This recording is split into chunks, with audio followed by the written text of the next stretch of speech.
Chapter 10 Shadows. Next day, the picture of Mr. Popper and Captain Cook appeared in the Stillwater Morning Chronicle, with a paragraph about the house painter who had received a penguin by air express from Admiral Drake in the faraway Antarctic. Then the Associated Press picked up the story, and a week later the photograph could be seen in the Sunday edition of the most important newspapers in all the large cities across the country. Naturally, the Poppers all felt very proud and happy. Captain Cook was not happy, however. He had suddenly ceased his exploring little walks about the house and would sit most of the day sulking in the refrigerator. Mrs. Popper had removed all the stranger objects, leaving only the marbles and checkers, so that Captain Cook now had a nice, orderly little rookery. "He won't play with us any more," said Bill. "I tried to get some of my marbles from him, and he tried to bite me." "You're naughty, Captain Cook," said Janie. "Better leave him alone, children," said Mrs. Popper. "He feels mopey, I guess." But it was soon clear that it was something worse than mopiness that ailed Captain Cook. All day he would sit with his little white circled eyes staring out sadly from the refrigerator. His coat had lost its lovely glossy look, and his round little stomach grew flatter every day. He would turn away now when Mrs. Popper would offer him some canned shrimp. One evening she took his temperature. It was 104 degrees. "Well, Papa," she said, "I think you had better call the vet doctor. I am afraid Captain Cook is ill." But when the veterinary came, he only shook his head.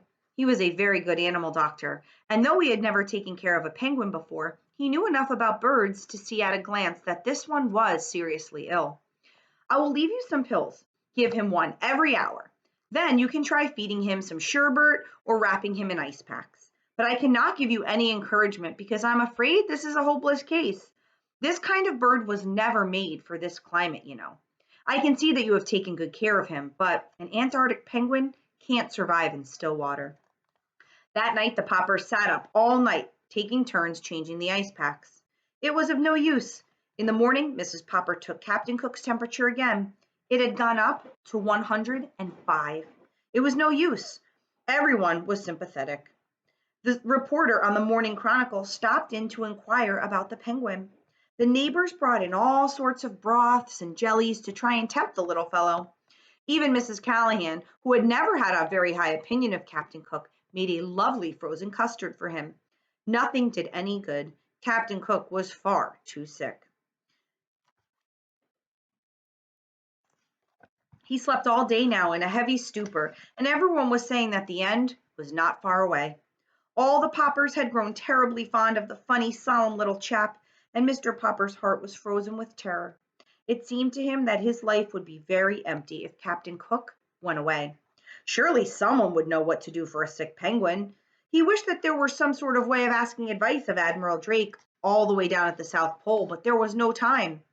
In his despair, Mr. Popper had an idea. A letter had brought him his pet. He sat down and wrote another letter. It was addressed to Dr. Smith, the curator of the great aquarium in Mammoth City, the largest in the world. Surely, if anyone anywhere had any idea what could cure a dying penguin, this man would. 2 days later, there was an answer from the curator. "Unfortunately," he wrote, "it is not easy to cure for a sick penguin. Perhaps you do not know that we too have in our aquarium at Mammoth City a penguin from the Antarctic. It is failing rapidly in spite of everything we have done for it. I have wondered lately whether it is not suffering from loneliness. Perhaps that is what ails your Captain Cook. I am therefore shipping you, under separate cover, our penguin. You may keep her. There is just a chance that the birds may get on better together." And that is how Greta came to live at 432 Proudfoot Avenue.